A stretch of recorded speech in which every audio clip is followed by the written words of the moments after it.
دیکھو شیخ، وعلیکم السلام ورحمۃ اللہ. لاسٹ ٹائم کا جواب میں نے 2-3 بار سنا. لکھ بھیجے ہیں وہ آپ اپنی زبان سے کہیں گے تو اور اچھا میں رہے. میں وہی کہوں گا. الحمدللہ میں نے وہ 2-3 بار سنے جو آپ نے وہ جواب دیا تھا، اور میں جی بہت ہی زیادہ امپریس ہوں. مطلب ایسا تھوڑی نہ ہوتا ہے کہ کوئی بھی آگے بیٹھ جائے اور سب لوگوں کا جواب دے. جب آپ کے پاس دلیل ہے تبھی آپ جواب دیتے ہیں، اور الحمدللہ سبھی کے آنسر کا جواب دیتے ہیں. بس الحمدللہ. تھوڑی سی یہ ہے ایک مطلب وہ کنفیوژن میرے پاس کہ اگر اہل الحدیث کسی فقہ کو فالو نہیں کرتے، کسی فقہ کو مطلب جو 4 مشہور فقہ ہیں ان کو نہیں مانتے، تو ان کے پاس اصول کون سے ہیں جن سے وہ جو نئے مسئلے آتے ہیں وہ ان کا جواب کیسے وہ دیتے ہیں؟ کیونکہ آپ کے پاس اصول کیا مرتب کیے ہوئے ہیں؟ کیا وہ عوام نے مطلب یا علماء نے وہ اصول مانے ہوئے ہیں جن سے آپ وہ جواب دیتے ہیں؟ بس یہ میرا سوال تھا. دیکھیے بھائی اس سے جی شیخ آپ بولنا چاہ رہے ہیں تو آپ بول لیں. نہیں آپ بولیے، اس کے بعد میں بولتا ہوں. آپ بولیے. جی دیکھیے اصل میں یہ جو بات ہے بار بار کہ ہم کئی مرتبہ واضح کر چکے ہیں کہ اہل حدیث کے بارے میں یہ بولنا کہ اہل حدیث کسی فقہ کو نہیں مانتے، یہ بات غلط ہے. ہم نے تو بار بار کہا کہ بھئی ہم ہر فقہ، تمام مکاتب جو معتبر مستند فقہ کے مکاتب فکر ہیں، جو مدرسے فکر ہیں، جو اسکول آف تھاٹس ہیں، ہم سب کو مانتے ہیں. حنفی، شافعی، مالکی، حنبلی اور ان کے علاوہ بھی جو اسکول آف تھاٹس ہیں، اوزاعی اور سفیان ثوری اور بلکہ صحابہ سے متعلق جو اسکول آف تھاٹ ہے ان کو بھی مانتے ہیں. تو ہمارے بارے میں یہ کہنا کہ ہم فقہ کو نہیں مانتے، یہ بات غلط ہے. ہم سب کو مانتے ہیں مگر مصطفیٰ کے بعد. ہمارے یہاں جو دلیل ہے وہ ہم فقہی مکاتب فکر کو یا فقہی مدارس کو بطور تقلید فالو نہیں کرتے ہیں، بطور تحقیق فالو کرتے ہیں. یہ بات ہم اس سے پہلے بھی وضاحت کر چکے ہیں کہ ہم ایک فقہ کی تقلید نہیں کرتے، باقی تمام فقہی مدارس کو، تمام مکاتب فکر کو، تمام مکاتب فقہ کو ہم مانتے ہیں. اچھا، جب جیسے ہم فروعات میں کس بنیاد پر ہم تفریق کرتے ہیں؟ دلیل کی بنیاد پر تفریق کرتے ہیں کہ فروعات میں جس کی دلیل زیادہ واضح ہے، زیادہ راجح ہے، جس کا بیان زیادہ قوی ہے دلیلوں کی بنیاد پر، اس کو مان لیتے ہیں. تو جو اصول ہمارا فروعات ہے، وہی جو اصول اور جو معیار ہمارا فروعات میں ہے، وہی اصول اور معیار ہمارا اصولوں میں بھی ہے. کہ اصولوں میں اولاً تو اصولوں میں آپ دیکھیں گے تو بہت زیادہ اختلاف جو ہے وہ اہل الرائے اور اہل الحدیث کے بیچ میں، یعنی عام طور پہ شوافع، حنابلہ اور مالکیہ کے یہاں پر بہت سارے اصولی مسائل میں اتفاق ہے. یعنی جمہور ایک طرف ہیں اور اہل الرائے ایک طرف ہیں. جو جمہور اصولیین ہیں، یعنی جس میں شوافع، مالکیہ اور حنابلہ آتے ہیں، عام طور پہ یہ ہوتا ہے کہ اصول میں ان میں کم اختلاف ہے کہیں اختلاف، لیکن عام طور پہ یہ ہے کہ اختلاف اتنا نہیں ہے آپس میں ان لوگوں کا آپس میں. البتہ ان جمہور کا اختلاف اہل الرائے سے یعنی احناف سے زیادہ ہے. اس لیے آپ دیکھیں گے کہ اصول فقہ میں بنیادی طور پہ جو 2 مدارس ہیں، اس میں ایک مدرسہ ہے اہل الرائے کا اور ایک مدرسہ ہے اہل الحدیث کا، جس کو یہ لوگ متکلمین کی اصول بھی کہتے ہیں کہ یہ متکلمین کے اصول ہیں، یا اس کو شوافع کے اصول بھی کہا جاتا ہے. تو اصولوں میں اگر آپ نے اصولوں کی کتاب پڑھی ہوگی تو آپ نے دیکھا ہوگا کہ عام طور پہ اصولیین میں اس طرح کے 4 مکاتب کے بجائے بنیادی طور پہ اصول فقہ کے 2 بنیادی مکاتب فکر ہیں. یعنی ایک جمہور کا جس میں شوافع، مالکی اور حنابلہ آتے ہیں، اور ان کی اصول فقہ تقریباً ایک جیسے، اس لیے ان کی اصول فقہ عام طور پہ متکلمین کی اصول فقہ کہتے ہیں اہل الرائے. اور اس کی وجہ یہ ہے کہ جو امام شافعی سب سے پہلے انہوں نے اصول فقہ پر کتاب مرتب کی، اور امام شافعی نے جب اپنے اصول لکھ دیے تو اصولوں کے ساتھ ساتھ انہوں نے پھر ان کے جو فروعات تھے وہ بھی آ گئے. تو جو شوافع ہیں ان کے پاس امام شافعی کے اصول بھی ہیں اور امام شافعی کے فروعات بھی تھے، یعنی ان کے فتاوی بھی تھے. احناف میں کیونکہ امام ابو حنیفہ نے اپنے اصول نہیں لکھے تھے، صرف ان کے فتاوی منقول تھے، تو احناف کو اپنے اصول مرتب کرنے کے لیے کیا کرنا پڑا؟ پہلے انہوں نے امام ابو حنیفہ کے فتاووں کو دیکھا، پھر ان فتاووں سے اصول نکالے اور پھر ان اصولوں سے دوسرے فروعات نکالے. تو احناف کا ایک جو طریقہ ہے نا اصول کا وہ الگ ہے، باقی جمہور کا جو اصول کا طریقہ ہے وہ الگ ہے. تو میں یہ آپ سے کہہ رہا تھا کہ ہمارا جو طریقہ اور معیار فروعات میں ہے کہ ہم قرآن و سنت کے دلائل کو دیکھ کر کے ان کی بنیاد پر ترجیح قائم کرتے ہیں اور ہم کسی ایک متعین فقہ کو فالو نہیں کرتے. اسی طرح سے ہمارا جو طریقہ ہے وہ اصول فقہ میں بھی ہے. سارے امام شافعی کی اصول فقہ بھی ہمارے اصول فقہ ہیں، امام مالک کے اصول فقہ بھی ہمارے اصول فقہ ہیں، احناف کے اصول فقہ بھی ہمارے اصول فقہ ہیں، اور ان کے علاوہ صحابہ سے جو اصول فقہ مروی ہیں وہ بھی ہمارے اصول فقہ ہیں. ہم ان سب کو مانتے ہیں. اگر کسی سے کوئی اختلاف ہے کسی اصولی مسئلے میں تو وہ دلیلوں کی بنیاد پر ہم کرتے ہیں. جیسے اب اصولوں میں بہت زیادہ اصولوں میں بہت زیادہ اختلافات ہوتے نہیں ہیں. عام طور پہ جو فقہی فروعات میں آپ اختلاف دیکھتے ہیں وہ اصولوں کی وجہ سے بہت کم ہوتے ہیں. ان اصولوں کی تطبیق پہ اختلاف ہو جاتا ہے کبھی کبھی. جیسے اصول تو سب کے یہاں پر یہ ہے کہ بھائی اللہ کے نبی صلی اللہ علیہ وسلم کی حدیث حجت ہے، یہ تو سب مانتے ہیں. لیکن اب اختلاف کبھی کبھی ایسا ہو جاتا ہے کہ ایک امام تک ایک حدیث پہنچی اور ایک امام تک حدیث نہیں پہنچی. تو فروعات میں جو بہت اختلاف ہے نا، اصولوں میں وہ اختلاف اولاً تو ہے نہیں. اور دوسری بات کہ اگر اختلافات کہیں پر ہوئے بھی ہیں تو ہم یہ دیکھتے ہیں کہ اگر کسی کا کوئی اصول ایسا ہے جو دلائل کے اعتبار سے مضبوط نہیں ہے، کمزور ہے، تو اس کو نہیں مانتے. جیسے جو ہے بعض اصولی مدارس میں یہ ہے کہ مرسل حدیث کو حجت مانا جاتا ہے. ہم مرسل حدیث کو حجت نہیں مانتے، کیونکہ جو ہے دلیل کا تقاضا یہی ہے کہ جو بات اللہ کے نبی صلی اللہ علیہ وسلم سے مروی ہے وہ اللہ کے نبی صلی اللہ علیہ وسلم سے بسند صحیح ثابت ہونی چاہیے. تو اگر مرسل حدیث کیونکہ بسند صحیح اللہ کے نبی صلی اللہ علیہ وسلم تک نہیں پہنچتی، اس میں انقطاع ہوتا ہے، تو اس معاملے میں جن لوگوں نے مرسل تابعی کو حجت مانا ہے ان کی بات ہم نہیں مانتے. ایسے ہی اصطلاحات میں بھی آپ دیکھیں گے کہ نارمل جو اصطلاحات ہیں، جیسے احناف اور جمہور کے یہاں پہ اختلاف ہے کہ کیا وہ جو ہے وہ فرض اور واجب میں فرق کرتے ہیں. وہ کہتے ہیں فرض کے لیے قطعی دلیل ہونا ضروری ہے اور واجب جو ہے وہ ظنی دلیل سے ثابت ہوتا ہے. اب ہم قطعی اور دلیل ظنی کا جو فرق کرتے ہیں احناف، ہم وہ فرق نہیں کرتے. ہم کہتے ہیں بھئی قطعی اور ظنی دلیل تو بعد میں آ کر کے بنی نا. جب اللہ کے نبی صلی اللہ علیہ وسلم سے وہ حدیث صادر ہوئی تھی تو وہ تو صحابہ کرام کے لیے قطعی یا ظنی نہیں تھی. تو یہ جو فرق کرتے ہیں قطعی اور ظنی میں، یہ تو اگر کیونکہ دین جو اللہ کے رسول کے صحابہ کے زمانے میں تھا وہ ہمارے زمانے میں بھی ہے، تو بعد کے دور میں قطعی اور ظنی کا فرق کیسے کر سکتے ہیں جبکہ یہ تو سندوں کی وجہ سے ہوا ہے. اور جب یہ سندیں نہیں تھی، یعنی اللہ کے نبی سے جب یہ حدیث صادر ہوئی تھی تب تو صحابہ کے لیے اس کا مرتبہ ایک جیسا تھا. تو اب احناف جو ہے وہ دلائل میں قطعی اور ظنی کا فرق کرتے ہیں. وہ کہتے ہیں کہ جو قطعی دلیل سے جس کی ممانعت ثابت ہو وہ حرام ہے، اور ظنی دلیل سے جس کی ممانعت ثابت ہو مکروہ تحریمی ہے. تو جہاں اصولوں میں بھی ہم یہ دیکھتے ہیں کہ جن اصولوں میں ہم یہ دیکھتے ہیں کہ دلائل کے اعتبار سے جس کی اصول زیادہ مضبوط ہے وہ لے لیتے ہیں، اور جہاں پر ہم کو دکھتا ہے کہ کوئی اصول ایسا بنا لیا گیا ہے، جیسے احناف کے یہاں پر یہ ہے کہ بھائی اگر کوئی حدیث خلاف قیاس ہو اور اس کو روایت کرنے والا کوئی غیر فقیہ صحابی ہو تو اس حدیث کو رد کر دیا جائے گا. اسی بنیاد پر یہ حدیث مسرات کو رد کرتے ہیں کہ حدیث مسرات جس میں اللہ کے نبی صلی اللہ علیہ وسلم نے کہا کہ کوئی آدمی اگر ایسی بکری یا ایسی اونٹنی خرید لے جس کے دودھ کو روکا گیا تھا اور اس کو لگ رہا ہے کہ اس کا دودھ جو ہے زیادہ دینے والی ہے، اور پھر وہ خرید کے لے آیا. اب لے کے آنے کے بعد جب اس نے دودھ دہا تو دودھ دہنے کے بعد اس کو کچھ دنوں بعد پتا چلا کہ بھائی اس کا تو دودھ روک لیا گیا تھا. اب اس نے اللہ کے نبی نے فرمایا کہ ایسا آدمی اس کے پاس اختیار ہے، چاہے تو وہ اس کو واپس کر دے، اس اونٹنی کو یا اس گائے کو یا اس بکری کو، اور اس کے ساتھ ایک سا کھجور واپس کرے. ایک دم صحیح اللہ کے نبی صلی اللہ علیہ وسلم کی روایت موجود ہے. لیکن احناف اس کو نہیں مانتے. صحیح ثبوت کے ساتھ، صحیح بخاری کی روایت ہے، حضرت ابو ہریرہ سے مروی ہے بنیادی طور پہ. احناف اس کو نہیں مانتے حدیث کو. کیوں نہیں مانتے حدیث کو؟ وہ کہتے ہیں یہ حدیث خلاف قیاس ہے. ان کے نزدیک یہ حدیث خلاف قیاس ہے کہ بھئی جب دودھ پیا تو کھجور کیسے لوٹا رہے، اور کم زیادہ دودھ پیا تو ایک سا کھجور کیسے لوٹا رہے، اور یہ دودھ روک لینا کوئی عیب تھوڑی ہے. تو اگر کوئی عیب ہوتا تو اس کو لوٹانے کا اختیار ہوتا، یہاں پر کوئی عیب تھوڑی ہے اس کا، تو اس کو خیار نہیں حاصل ہوگا. تو احناف کہتے ہیں کہ حدیث الگ نہیں بھی ثابت ہے. تو اچھا اب اس کو رد کرنے کے لیے وہ اپنا ایک اصول پیش کرتے ہیں. کیا اصول پیش کرتے ہیں؟ کہ حدیث خلاف قیاس ہے. اگر خلاف قیاس حدیث کو کوئی غیر فقیہ روایت کر دے، یعنی وہ کہتے ہیں حضرت ابو ہریرہ فقیہ نہیں ہے، غیر فقیہ راوی ہیں، تو اگر کوئی غیر فقیہ راوی کوئی خلاف قیاس حدیث روایت کرے تو ایسے میں اس کی روایت قبول نہیں کی جائے گی. اب احناف کا یہ اصول ہے، ہم اس کو نہیں تسلیم کرتے.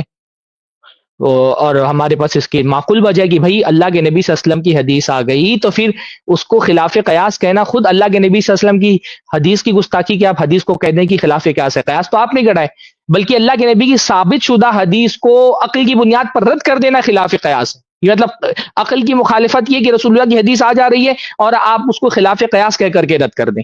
تو اب اصول ہے احناف کا، لیکن ہم احناف کے اس اصول کو نہیں مانتے کیونکہ ہمارے نزدیک دلیلوں کی بنیاد پر یہ اصول غلط ہے. کہ حدیث جو ہے وہ خلاف قیاس ہو سکتی ہے، اور حضرت ابو ہریرہ جیسے صحابی کو یہ کہہ دینا کہ یہ غیر فقیہ ہیں، اس وجہ سے ان کی خلاف قیاس حدیثیں نہیں قبول کی جائیں گی. تو اس طرح کے جو اصولی اختلافات ہیں، ان اصولی اختلافات میں بھی ہم وہی کام کرتے ہیں جو ہم فروعی اختلاف میں کرتے ہیں، کہ اگر دلیلوں کی بنیاد پر اصول صحیح ہے، جیسے قرآن کا ثبوت ہے، سنت ثابت ہے، اجماع ثابت ہے، قول صحابی کے بارے میں جو تفصیلات ہے، استحساب، استحسان اور عرف کے مسائل، اسی طرح سے جو ہے وہ دلالت الفاظ سے متعلق جو اختلافات ہیں، عام، خاص اور مطلق، مقید، یہ ساری چیزیں، اس میں جو چیزیں دلیلوں سے ثابت ہیں اس کو ہم تسلیم کر لیتے ہیں، قبول کرتے ہیں، اور جو اصول دلیلوں کے مخالف ہیں اس کو ہم رد کر دیتے ہیں. واضح ہے؟ شیخ کفایت آپ کچھ بولنا چاہ رہے تھے؟ اب میں یہ کہنا چاہتا تھا کہ دیکھیے جو مسائل منصوص ہیں تو اس میں تو تقلید کی ضرورت ہی نہیں ہے.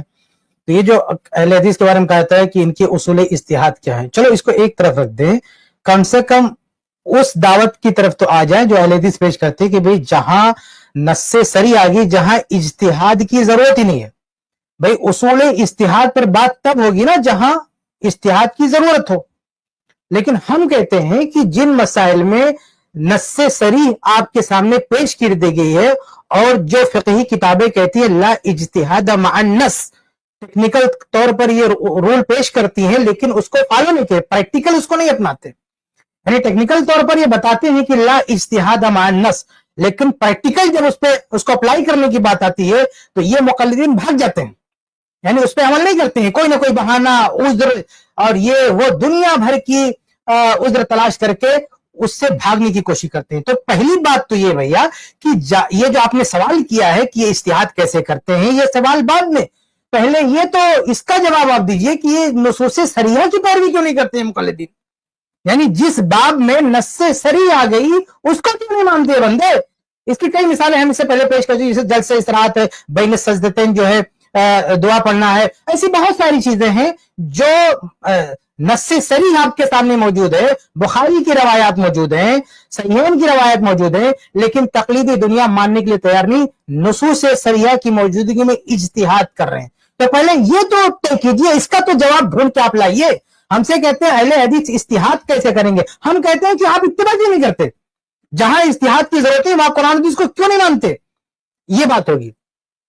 دوسری بات رہی بات اجتہاد کی کہ بھئی اہل حدیث اجتہاد کیوں نہیں کرتے. یہاں میں آپ کو ایک بات بتا دوں، یہ جو اصول اجتہاد ہیں، ایسا نہیں کہ مدون ہونے کے بعد ان کی پیدائش ہوئی ہے، اس سے پہلے اصول اجتہاد نہیں تھے. صحابہ کے دور میں بھی اصول اجتہاد تھے، تابعین کے دور میں بھی اصول اجتہاد تھے. ان کی تدوین بعد میں کچھ لوگوں نے کی اپنے حساب سے. بعد میں کسی فن کے مدون ہونے کا یہ معنی نہیں ہے کہ اس فن کا پہلے عملاً وجود نہیں تھا. جیسے نحو کا مسئلہ ہے، نحو کی کتابیں بعد میں لکھی گئی ہے نا، یہ علم نحو بعد میں مدون ہوا ہے. اب نحو کی کتابیں پڑھیں گے تو لکھا رہے گا کہ فاعل مرفوع ہوتا ہے. پھر نحو کی کتابیں لکھنے سے پہلے کیا فاعل مرفوع نہیں ہوتا تھا؟ کیا فاعل مرفوع نہیں ہوتا تھا پہلے؟ تو بھائی یہ تو پہلے سے عربی زبان ان قواعد اصول پر چلی آ رہی ہے. ان اصول و قواعد کو بعد میں مدون کرنے کا مطلب یہ نہیں ہے کہ پہلے اللہ کے رسول کے زمانے میں یا صحابہ تابعین کے زمانے میں بے قواعد بغیر نحو کے لوگ عربی بولتے تھے، ایسا تو نہیں ہے. یعنی وہ لوگ کوئی قاعدہ اور کوئی رول فالو نہیں کرتے تھے، ایسا تو نہیں ہے. تو ایسے اجتہاد کا مسئلہ ہے، یہ مقلدین کے لکھ دینے سے ان اصولوں کا جنم نہیں ہوا ہے. یہ اصول پہلے سے موجود تھے، صحابہ کے دور میں اصول موجود تھے، تابعین کے دور میں اصول موجود تھے. اور جو شخص درجے اجتہاد پر فائز ہوتا ہے، کامن سینس ہے کہ وہ سارے جو عام اصول ہیں سمجھتا ہے.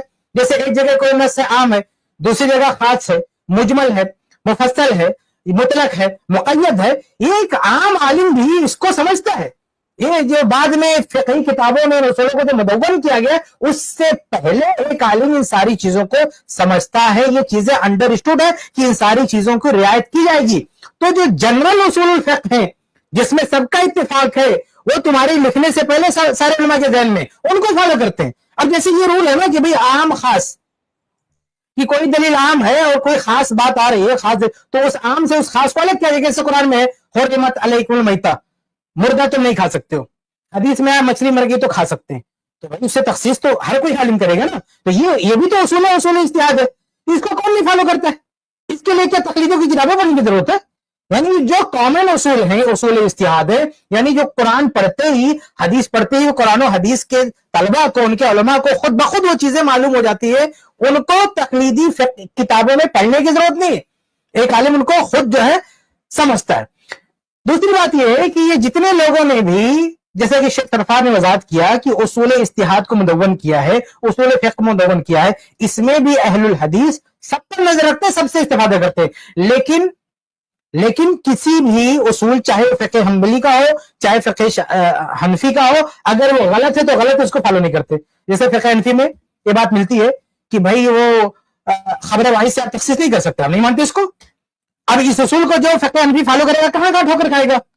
اور فقہ حنبلی میں پرانے جو فقہ حنبلی کے جو پرانے لوگ ہیں ان کی کتابیں آپ دیکھیں گے، وہ کہتے ہیں کہ یہ جو ضعیف حدیث ہے، ضعیف حدیث یہ قیاس پر مقدم ہے۔ اب متاخرین نے اس کی ایک تعویل کی ہے، اچھا بہت سارے متاخرین حنابلہ اس کو نہیں مانتے، شیخ الاسلام ابن تیمیہ رحمہ اللہ نے اس کی تعویل کی ہے کہ بھئی وہ امام احمد رحمہ اللہ نے جو کہا ہے کہ ضعیف حدیث قیاس سے بہتر ہے، اس کا مطلب یہ ہے کہ وہ حسن، یعنی جو حسن حدیث ہے، یعنی ضعیف مل کے کہیں مل کے حسن غریب ہو جاتی ہے تو وہ امام احمد رحمہ اللہ کی مراد ہے، نہ کہ ایک دم ضعیف جو متروک ہوتی ہے وہ مراد ہے۔ لیکن امام احمد رحمہ اللہ کی جو اپنی وضاحت ہے وہ اس جو ہے تطبیق کے اس توضیح کے خلاف ہے۔ امام احمد رحمہ اللہ کی نے اصل میں ایک بیک گراؤنڈ میں بات کہی ہے، کچھ لوگوں نے امام احمد رحمہ اللہ سے کہا کہ ہم ایسے علاقے میں جہاں اہل الحدیث ہے اور اہل الرائے ہے، تو اہل الرائے سے اور ہمیں فتویٰ پوچھنا ہے، تو ظاہر سی بات ہے کہ ہم کسی ایریا میں ہیں اور ہمیں بہت زیادہ علم نہیں ہے تو مسائل پوچھنے پڑیں گے۔ تو اہل الحدیث ہے لیکن اہل الحدیث کے علماء نہیں ہیں، یعنی ماہرین نہیں ہیں، اور اہل الرائے ہیں وہ ماہرین علماء ہیں۔ تو ہمیں کوئی مسئلہ درپیش ہو گیا تو ہم کس سے پوچھیں؟ یہ اہل الحدیث جو عام لوگ ہیں ان سے پوچھیں یا اہل الرائے سے پوچھیں جن میں ایکسپرٹ لوگ موجود ہیں۔ تو امام احمد رحمہ اللہ نے پوچھا کہ ایسے لوکیشن پر اور ایسی حالت میں بھی تم اہل الحدیث سے جا کے پوچھو، کیوں؟ کیونکہ ضعیف حدیث قیاس سے تو بہتر ہی ہے۔ یعنی اگر یہاں اہل حدیث غلطی کرے گا فتویٰ دینے میں تو غلطی کیا ہوگی کہ کوئی ضعیف حدیث پہ یعنی تحقیق نہیں کر پائے گا، ضعیف حدیث پہ فتویٰ دے گا آپ کو، لیکن ادھر جاؤ گے تو رائے قیاس سے فتویٰ دے گا۔ تو اس رائے قیاس پر جو مبنی فتویٰ ہوتا ہے اس سے بہتر تو یہ ہے کہ اہل حدیث کے پاس جائے، غلطی نہیں کرے گا تو جو ہے اس سے بہتر ہوگا۔ یہاں اصل میں اصول اجتہاد یعنی اصول اجتہاد ہی کی بنا پر امام احمد رحمہ اللہ کا جواب تھا کہ ان کی ہر قیاس کو جو بڑی ترجیح حاصل ہے اور اہل حدیث کا اتباع کو ترجیح حاصل ہے، تو یہاں اگر ٹھوکر بھی کھائے گا تو بہت ہوگا تو ضعیف حدیث پر آ جائے گا، وہاں تو رائے قیاس میں چلا جائے گا۔ تو یہ امام احمد رحمہ اللہ نے خاص پس منظر میں بات کہی ہے، لیکن حنابلہ نے کیا کیا، اس کو اصول بنا لیا۔ نہیں بڑی بڑی کتابیں لکھ کے رکھے ہیں، بڑی بڑی کتابیں لکھ کے رکھے ہیں وہ لوگ اس مسئلے پہ، لیکن حنابلہ کا یہ اصول ہے ضعیف حدیث قیاس پہ مقدم ہوگی۔ ابن تیمیہ رحمہ اللہ نے کہا کہ یہ مطلب ہے، دنیا بھر کی اس میں بحثیں ہیں، لیکن بہرحال حنابلہ کا جتنے لوگ بھی یہ اصول مانتے ہیں کہ ضعیف حدیث قیاس پر مقدم ہوگی، یہ حنابلہ کے یہاں جو اصول ہے جو بھی مانتے ہیں، جس تعداد میں بھی لوگ اس کے قائلین ہیں، ہم اس کو نہیں مانتے، ایسے اصول اجتہاد کو ہم نہیں مانتے۔ تو چاہے حنفی کے کچھ اصول اجتہاد اگر غلط ہے تو ہم نہیں مانتے، ایسے ہم حنابلہ کے اصول اجتہاد اگر غلط ہے تو ہم اس کو نہیں مانتے۔ ایسے قواعد فقہیہ ہیں، بہت سارے فقہی قواعد ہیں جو بنا لیے گئے ہیں تاکہ آسانی استدلال میں آسانی ہو، استنباط میں آسانی ہو۔ ایسے قواعد میں بھی بہت سارے قواعد ہیں جو مختلف ہی ہیں، جو کسی صورت ماننے کے لائق نہیں ہے، تو ایسے قواعد فقہیہ کو ہم نہیں مانتے۔ تو اہل الحدیث کے پاس الحمدللہ اصول اجتہاد ہے، وہی اصول اجتہاد جو صحابہ کے سامنے تھا، وہی اصول اجتہاد جو تابعین کے دور میں تھا، وہی اصول اجتہاد جو اتباع تابعین کے دور میں تھا، اور حتیٰ کہ بعد میں جو مذاہب اربعہ نے جو خدمات انجام دیے اس میں بھی جو باتیں صحیح ہیں اس سے کون انکار کر رہا ہے؟ اور اگر کوئی شخص یہ کہتا ہے اہل حدیث کو متون کرتے ہوئے کہ ان کے پاس اصول اجتہاد نہیں ہے، تو میری اس بات کا جواب دے کہ فقہائے صحابہ، فقہائے تابعین، فقہائے اتباع تابعین یہ کن اصولوں پر فتویٰ دیتے تھے، یہ کن اصولوں پر اجتہاد کرتے تھے؟ بتاؤ۔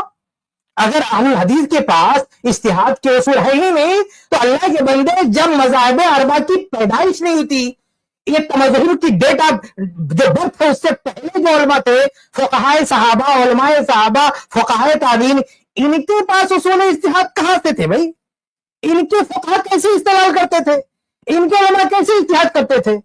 اگر ان کے علماء قرآن و حدیث پڑھ کے اور قرآن و حدیث پڑھنے کے ساتھ خود بخود جو اصول اجتہاد ایک عالم کے ذہن میں بیٹھ جاتا ہے، اگر صحابہ اس طریقے پہ اجتہاد کر سکتے تو علماء اہل حدیث کیوں نہیں کر سکتے میاں؟ کیوں نہیں نہیں کر سکتے. اگر تم کہتے ہیں کہ علماء اہل حدیث کے پاس اصول اجتہاد نہیں ہے تو یہ کہنے کی ہمت کرو کہ صحابہ کے پاس بھی اصول اجتہاد نہیں تھے, تابعین کے پاس بھی اصول اجتہاد نہیں تھے. تو اہل حدیث کے پاس الحمدللہ صحابہ اور تابعین والے اصول اجتہاد ہیں, ان کی فقہ ہے, ان کا فہم ہے, اور اس کے بعد جتنے علماء نے دین کی خدمت کی ہے, اجتہاد کیا ہے, سب سے استفادہ کرتے ہیں.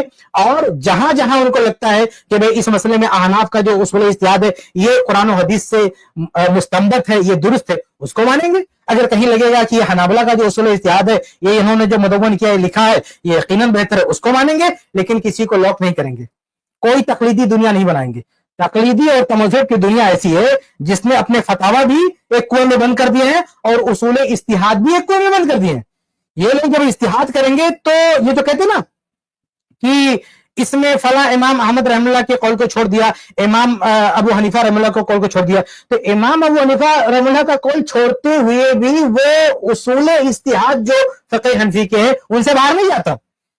یعنی وہ قول چھوڑتے ہوئے بھی بندہ جو اصول اجتہاد احناف کے ہیں اسی دائرے میں رہتا ہے, یعنی اجتہاد بھی کرتا ہے. تو اسی لیے کہتے ہیں مجتہد فی المذہب, یعنی اس مذہب کی کنویں میں بیٹھ کر ہی اجتہاد کرتا. تو یہ کام حنبلی بھی کرتا ہے, یہ کام حنفی بھی کرتا ہے, یہ کام مالکی بھی کرتا ہے, یہ کام شافعی بھی کرتا ہے. اہل الحدیث کا کیا ہے؟ اہل الحدیث کا کوئی بند اور لاک اصول اجتہاد نہیں ہے. اہل حدیث صحابہ کے اصول اجتہاد, تابعین کے اصول اجتہاد, اتباع تابعین کے اصول اجتہاد, اسی طرح سے مذاہب اربعہ کے اصول اجتہاد, اس کے علاوہ جس کی دوسرے جو علماء ہیں, چاہے وہ جن کو یہ ظاہری کہتے ہیں, امام ابن حزم رحم اللہ, امام داؤد رحم اللہ, یا امام سفیان ثوری رحم اللہ, امام جو تفسیر کے مفسر ہیں امام طبری رحم اللہ, یہ تمام ان سب کے پاس بھی اصول اجتہاد ہیں. تو یہ ایک بہت بڑا وسیع دائرہ ہے, بلکہ جتنے اصول اجتہاد اہل الحدیث کے پاس ہیں اتنے اصول اجتہاد کسی کے پاس نہیں ہے, کیونکہ اہل الحدیث نے سب جگہ سے کلیکٹ کیا ہے, احناف سے بھی, شوافع سے بھی, حنابلہ سے بھی, مالکیہ سے بھی, اور اسی طرح سے ظاہریہ سے بھی, اسی طرح جو دیگر جو ہے فقہاء ہیں جو مجتہدین مطلق ہے, سفیان ثوری رحمہ اللہ, اسی طرح سے امام طبری رحمہ اللہ, ان سب کی کتابوں سے استفادہ کرتے ہوئے ان کے یہاں اصول اجتہاد ہوتے ہیں.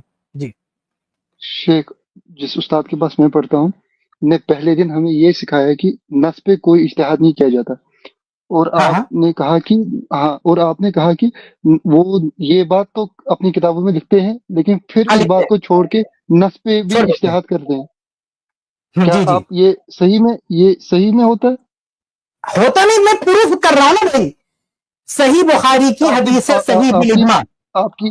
آپ کی بات مجھے سمجھ آ گئی. جیسے آپ نے بتایا کہ اگر اہل الحدیث کے پاس کوئی اصول مرتب نہیں کیے ہوئے تو صحابہ کے پاس بھی جیسے نہیں تھے, وہ بات مجھے بالکل کلیئر ہو گئی آپ کی بات. میرے کہنے کا مطلب یہ ہے کہ اصول تھے انڈر رہتے ہیں, ایسا نہیں کہ بغیر صحابہ نے بغیر اصول کی اجتہاد کیا. میں نہیں کہہ رہا ہوں, میں وہی مطلب جیسے ان کے پاس بھی کوئی ایک فقہ نہیں تھی, ایک فقہ کے اندر وہ بند نہیں تھے, ویسے اہل الحدیث اصول اجتہاد کی ایک پریکٹیکل مثال دیتا ہوں. موطا کی روایت عبداللہ بن عمر رضی اللہ عنہ سے پوچھا گیا کہ سمندر کی مچھلی کھانا جو مر گئی کھانا جائز ہے کہ نہیں جائز ہے, سمندر کا شکار جائز ہے کہ نہیں جائز ہے. انہوں نے کہا جائز نہیں ہے. ٹھیک ہے, قرآن کی ایک آیت پڑھ کے یا کچھ آیتیں ان کے ذہن میں تھی, اس کی روشنی میں کہا, لیکن گھر گئے مراجعہ کیا, مصحف دیکھا, کچھ اور آیتیں پڑھی تو ان کو سمجھ میں آیا ہے کہ نہیں یہاں پہ تخصیص بھی ہے. پھر اپنے ایک غلام کو کہا کہ جاؤ ان کو بتا کے آؤ کہ یہ چیز جائز ہے, یہ درست ہے.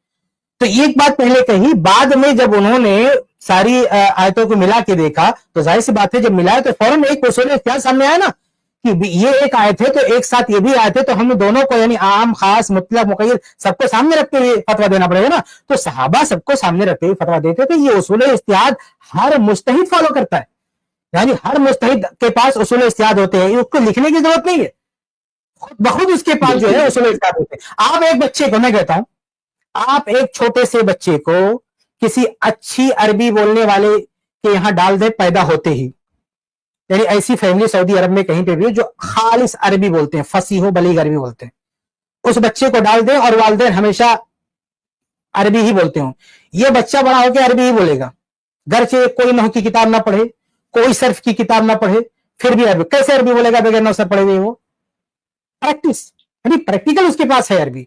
تو ایسے صحابہ تابعین یہ جب قرآن پڑھ رہے ہیں, حدیث پڑھ رہے ہیں, تو قرآن حدیث صرف جو ہے تفقہ نہیں سکھاتا ہے, اصول اجتہاد بھی سکھاتا ہے. جب آپ ایک جگہ قرآن کی آیت پڑھیں گے اور دوسری جگہ اسی سے جڑی ہوئی اسی سے منسلک کوئی اور اسی ٹاپک کی کوئی اور آیت پڑھیں گے جس میں کوئی وضاحت ہوگی تو خود بخود آپ کو 2 آیت کا فہم بھی ملے گا اور اصول اجتہاد بھی ملے گا آپ کو. ایسے حدیث بھی آپ جیسے پڑھتے جائیں گے کثرت حدیث آپ کے پاس ہوں گی تو آپ کو حدیث کی فقہ بھی نصیب ہوگی اور ساتھ میں یہ حدیث آپ کو اصول اجتہاد بھی سکھائیں گے. شیخ آپ نے وہ اس کا جواب نہیں دیا کہ امام شافعی رحمہ اللہ کا جملہ دیکھیں الجرح والتعدیل میں صحیح سند سے منقول ہے کہ امام محمد رحمہ اللہ نے مناظرہ کیا امام شافعی رحمہ اللہ سے. کیا کہا کہ اپنے امام کو یعنی امام ابو حنیفہ رحمہ اللہ کو برتر ثابت کرنا چاہتے تھے امام مالک سے. تو امام مالک امام شافعی کے استاد تھے. تو امام شافعی رحمہ اللہ نے سوال کیا کہ یہ بتاؤ قرآن کے سب سے زیادہ جانکار ہمارے امام مالک ہے یا آپ کے امام ابو حنیفہ؟ تو امام محمد رحمہ اللہ نے کہا کہ بھئی قرآن کے سب سے زیادہ جانکار آپ کے امام میں یعنی امام مالک رحمہ اللہ. اب قرآن سے مراد صرف آیتیں نہیں آیت متعلقہ تفاسیر سب کچھ اس لیے سب سے زیادہ جانکار ہے امام مالک رحمہ اللہ. دوسرا سوال کیا امام شافعی رحمہ اللہ نے کہ اچھا یہ بتاؤ حدیث کے سب سے بڑے جانکار ہمارے امام مالک رحمہ اللہ ہے یا آپ کے امام ابو حنیفہ رحمہ اللہ؟ امام محمد رحمہ اللہ نے جواب دیا کہ آپ کے امام مالک رحمہ اللہ. تو امام محمد کے بھی امام تھے. کہا امام مالک رحمہ اللہ یہ حدیث کی زیادہ جانکار ہیں. پھر تیسرا سوال کیا جو آثار صحابہ ہیں اقوال صحابہ ہیں اس کے بارے میں زیادہ جانکاری امام مالک ہمارے استاد کے پاس ہے یا آپ کے استاد امام ابو حنیفہ رحمہ اللہ کے پاس ہے؟ امام محمد رحمہ اللہ نے کہا کہ آپ کے استاد کے پاس. اب بچا قیاس جس کو آپ کہتے ہیں اصول اجتہاد. تو امام محمد رحمہ اللہ نے سوچا کہ اس میں جب اگر شافعی سوال کریں گے کہ قیاس اصول اجتہاد کی جانکاری زیادہ کس کے پاس ہے تو میں جھٹ سے کہہ دوں گا ہمارے امام ابو حنیفہ رحمہ اللہ کے پاس. تو امام شافعی رحمہ اللہ نے چوتھا سوال کیا ہی نہیں. کیا کہا؟ اب بچا قیاس. انہوں نے کہا کہ قرآن ہو گیا قرآن کا ذکر ہو گیا حدیث کا ذکر ہو گیا آثار کا ذکر ہو گیا اب بچا قیاس. تو کہا جس کے پاس قرآن کا علم نہیں حدیث کا علم نہیں آثار کا علم نہیں وہ کہاں پہ قیاس کرے گا؟ وہ اجتہاد کیسے کرے گا؟ وہ استدلال کیسے کرے گا؟ تو امام شافعی رحمہ اللہ نے سمجھانا یہ چاہا کہ بھائی قرآن اور حدیث اور آثار یہی تو اصول اجتہاد سکھاتے ہیں یہی تو آپ کو قواعد فقہیہ بتاتے ہیں. یہی وجہ ہے کہ اصول فقہ کو مدون کرنے والے امام شافعی رحمہ اللہ ہیں. سمجھ رہے ہو؟ اصول فقہ کے مدون کون ہے؟ امام شافعی رحمہ اللہ. اصول فقہ کی سب سے پہلی کتاب کون سی ہے؟ امام شافعی کی کتاب ہے الرسالہ. امام شافعی رحمہ اللہ نے سب سے پہلے اصول فقہ سکھائے سب سے پہلے اصول فقہ بتائے. یہ کہاں سے بتائے؟ امام شافعی رحمہ اللہ کو اصول فقہ کس نے سکھایا تھا؟ امام مالک رحمہ اللہ نے. امام حنیفہ رحمہ اللہ نے کس سے سکھایا تھا؟ قرآن و حدیث سے مستنبط کرتے ہوئے انہوں نے یہ اصول بتائے. ٹھیک ہے جی بالکل شکریہ شیخ. اچھا ایک بات میں اور اضافہ کرنا چاہوں گا. مفسر شیخ نے جواب دیا ہے کہ جو مقلد ہے اس کو اصل میں اصول فقہ کی ضرورت کیوں ہے؟ بھائی مقلد کو تو امام کے قول سے مطلب ہے نا. تو وہ تو اس کو جو کتب و ظاہری روایہ ہیں جو اس کے امام کی فتوے کی کتابیں ہیں اس میں اس کو امام کا قول مل گیا. تو اب اس کو اصول کی ضرورت کیوں ہے؟ اصول اجتہاد کی ضرورت کیوں ہے اس کو؟ اجتہاد تو اماموں نے کر دیا اجتہاد کر دیا. تو اب اس کو تو اصل یہ تھا کہ مجھے اپنے امام کا قول مل جائے تاکہ میں اس کی تقلید کروں. تقلید کرنے والے کو تو نہ تو دلیل سے کچھ لینا دینا ہے نہ استدلال سے کچھ لینا دینا ہے. اس کا اصل مطلب تو اقوال سے ہے نا کہ مجھ کو قول ملے تاکہ میں تقلید کروں. تو مقلد اصول فقہ کیوں پڑھتا ہے؟ جو نیا کوئی مسئلہ پیش آیا اس کا جواب دینے کے لیے. ہاں یعنی زیادہ سے زیادہ اس کو اصول فقہ پڑھنے کی وجہ یہ ہے کہ بھائی میں اپنے اماموں کا اصول جان لوں. دیکھیے اس میں بھی اس کا اصول فقہ پڑھنے کا مقصد اجتہاد کرنا نہیں ہے کیونکہ اجتہاد کے دروازے تو وہ پہلے سے بند کر چکا ہے. نہ اس کا اصول فقہ پڑھنے کا مقصد یہ ہے کہ وہ یہ معلوم کر سکے کہ یہ اصولوں پر کیا گیا اجتہاد صحیح ہے کہ غلط ہے. کیونکہ ظاہر سی بات ہے وہ اپنے امام کے قول کے بارے میں فیصل نہیں کر سکتا ہے کہ یہ قول صحیح ہے غلط ہے. اس کو تو اپنے امام ہی کے قول کی تقلید کرنا ہے. تو جو مقلد اصول فقہ پڑھ رہا ہے نا، وہ اصول فقہ نہ تو وہ اس وجہ سے پڑھ رہا ہے کہ اس کو خود اجتہاد کرنا ہے، نہ اس وجہ سے پڑھ رہا ہے کہ اس کو اس اجتہاد کی بنیاد پر، ان اصولوں کی بنیاد پر جو اجتہاد ہوا ہے اس اجتہاد کے ذریعے سے اس کو معلوم کرنا ہے کہ یہ قول راجح ہے یا مرجوح ہے، صحیح یا غلط ہے۔ اس کو زیادہ سے زیادہ اصول فقہ پڑھنے کا مقصد کیا ہے؟ ایک مقصد تو یہ ہے کہ اپنے امام کے اجتہاد کو درست ثابت کر سکے کہ بھائی ہمارے امام ایسا نہیں کہ بغیر اجتہاد اور اصولوں کے انہوں نے فتویٰ دے دیا ہے، ہمارے اماموں کے پیش نظر بھی، وہ ہمارے امام کے پیش نظر بھی اصول فقہ تھے۔ اور دوسرا یہ کہ بھائی ٹھیک ہے اصول فقہ کچھ ہم کو اپنے اماموں کے اصول مل جائے، کیونکہ جن اماموں میں اقوال جن مسائل میں ہے تو ان میں تو اقوال کی تقلید کرنی ہے، اور جن مسائل میں امام کا قول نہیں ملے گا اس میں بھی کھل کر کے اجتہاد نہیں کرے گا، وہ اس میں بھی وہ اجتہاد کرتے ہوئے اپنے آپ کو اپنے امام کے اصولوں میں دائرے میں بند کر دے گا، وہ کہ اس میں بھی میں کھل کر کے سارے ائمہ، سارے فقہائے ائمہ اور سارے جو مکاتب فکر ہیں، مدارس فقہ ہیں، سب کے اجتہادات سے میں استفادہ نہیں کروں گا، میں تو مقلد ہوں۔ تو جیسے میں نے فروعات میں اپنے آپ کو ایک دائرے میں بند کر دیا ہے کہ میں فروعات میں اپنے امام کے قول سے باہر نہیں نکل سکتا ہوں، ویسے اصول فقہ میں بھی میں نے اپنے دائرے میں اپنے آپ کو ایک دائرے میں بند کیا ہے کہ نوازل میں بھی اگر اجتہاد کرنے کی ضرورت پیش آئے گی تو میں صرف اپنے امام ہی کے اصولوں پر اجتہاد کروں گا، اس سے باہر میں نہیں جاؤں گا۔ تو یہ تو مقلد کا اصول فقہ پڑھ کر کے کوئی خاص فائدہ ہی نہیں ہوا۔ اب جو تقلید نہیں کر رہا ہے اہل حدیث، وہ جب اصول فقہ پڑھتا ہے تو وہ جو ہم نے بتایا آپ کو کہ وہ اصول فقہ اس لیے پڑھتا ہے تاکہ وہ تمام ائمہ کے جہاں اختلافی مسائل ہیں وہاں تمام ائمہ کے اصول اور اجتہادات کو پیش نظر رکھ کر یہ فیصلہ کر سکے کہ کس مسئلے میں کس کا اجتہاد اور اس اجتہاد سے نکلنے والا فتویٰ کس کا زیادہ قوی ہے اور کس کا کمزور ہے، کس کا راجح ہے اور کس کا مرجوح ہے، کس کا دلیلوں کے زیادہ موافق ہے اور کس کا دلیلوں کے خلاف ہے۔ تو آپ دیکھیں اصلی اصول فقہ سے استفادہ بھی عوام میں وہ کرتا ہے جس نے اپنے آپ کو تقلید کے دائرے میں بند نہیں کیا ہے، اور اس کے پاس جو بصیرت ہوتی ہے، کیونکہ اس نے صرف ایک اماموں کو اصول نہیں پڑھا، اس نے تمام ائمہ کے اصول پڑھے ہوئے ہیں۔ تو جب اس نے تمام ائمہ کے اصول پڑھے ہیں تو جو اجتہادی صلاحیت ایک ایسے بندے کے اندر پیدا ہوگی جس نے تمام ائمہ کے اصول پڑھے ہیں، ظاہر سی بات ہے وہ اجتہادی صلاحیت کسی مقلد کے اندر پیدا نہیں ہوگی۔ بات سمجھ آ رہی ہے نا آپ کو؟ کیا امام مہدی بھی مقلد ہوں گے؟ اچھا ہاں، ایک کیا امام نہیں سوال کیا کر رہے ہیں؟ نہیں، اس کے رد میں تو باقاعدہ امام شافعی، امام سیوطی رحمہ اللہ نے باقاعدہ ایک پوری کتاب لکھی ہے۔ امام مہدی انشاءاللہ تعالی مجتہد ہوں گے، اور مجتہد تقلید نہیں کرتا ہے۔ تو کہ یہ الگ الگ، حالانکہ الگ الگ مکاتب فکر کے لوگوں نے دعوے کیے ہیں۔ احناف کا دعویٰ ہے کہ امام مہدی حنفی ہوں گے، ہاں انشاءاللہ تعالی، اور اہل حدیثی ہوں گے۔ جب حدیث کی اتباع کرنے والے کو اہل حدیث کہتے ہیں تو اہل حدیثی ہوں گے۔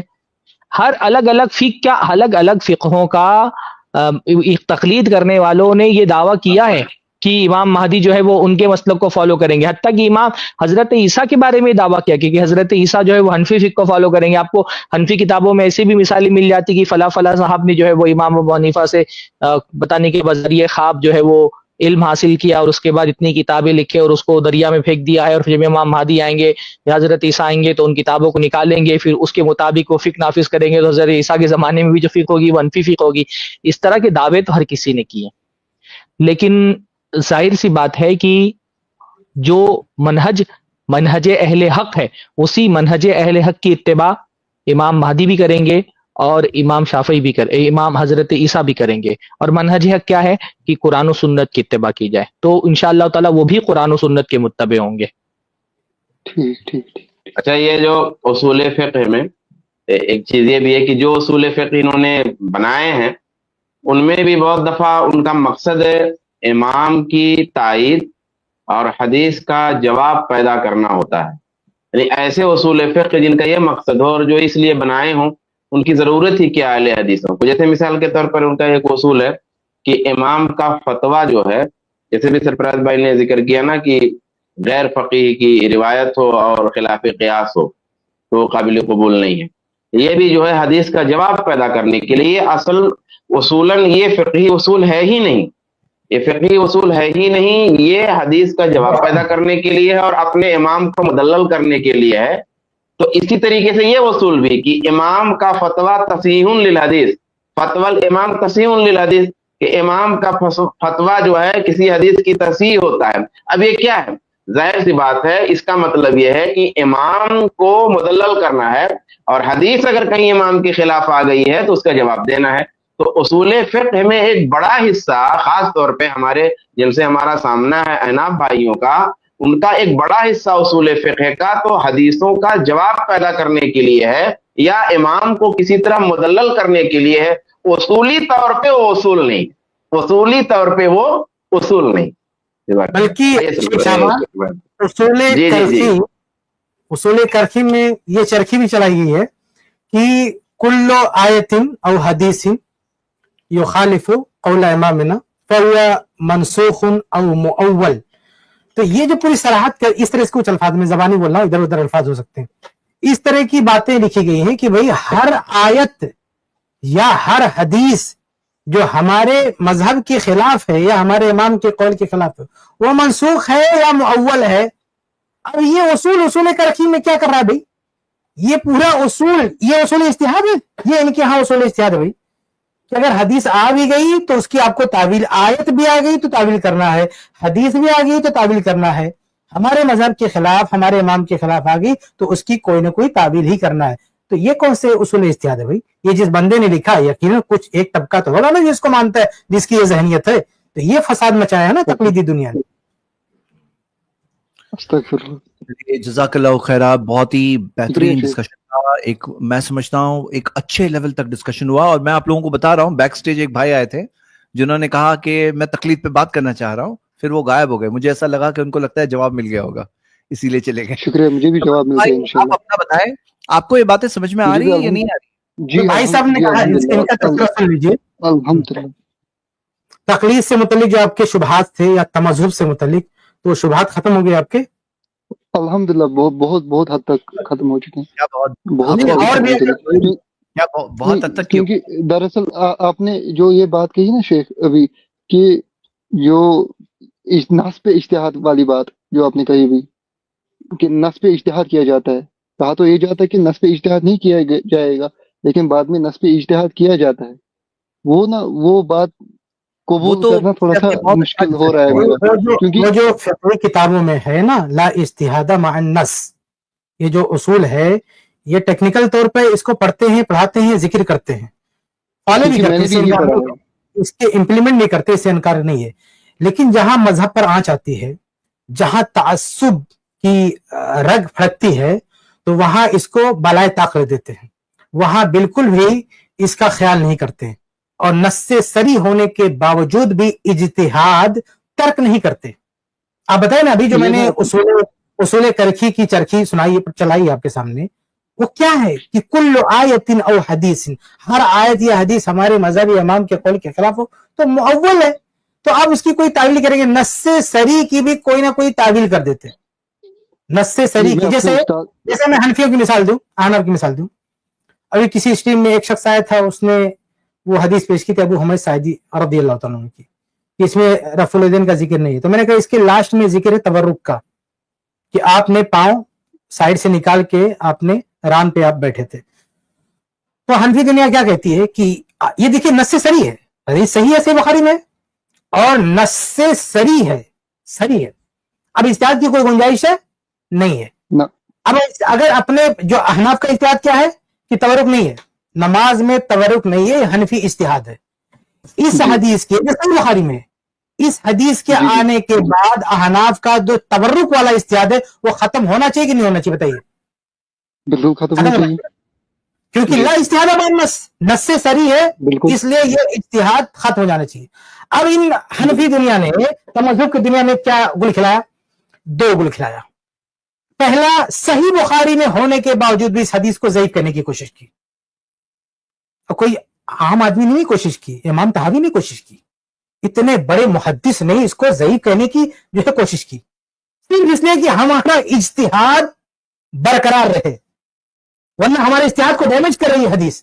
تو اجتہاد کو ڈیمیج کرنے کے بجائے حدیثی کو ڈیمیج کر دو. یہ بتائیے تقلید تمذہب کہاں تک لے جا رہی ہے آپ کو؟ عام آدمی نہیں، ایک بڑے سے بڑا محدث کہاں لے جا رہا ہے بتائیے آپ؟ امام طحاوی رحمہ اللہ نہیں گمراہ نہیں کہیں گے ان کو، لیکن بہرحال تمذہب کی وجہ سے یہ سب ہو رہا نا. اس امام طحاوی رحمہ اللہ کے جو حنفی دنیا کا اکلوتا محدث ہے امام طحاوی،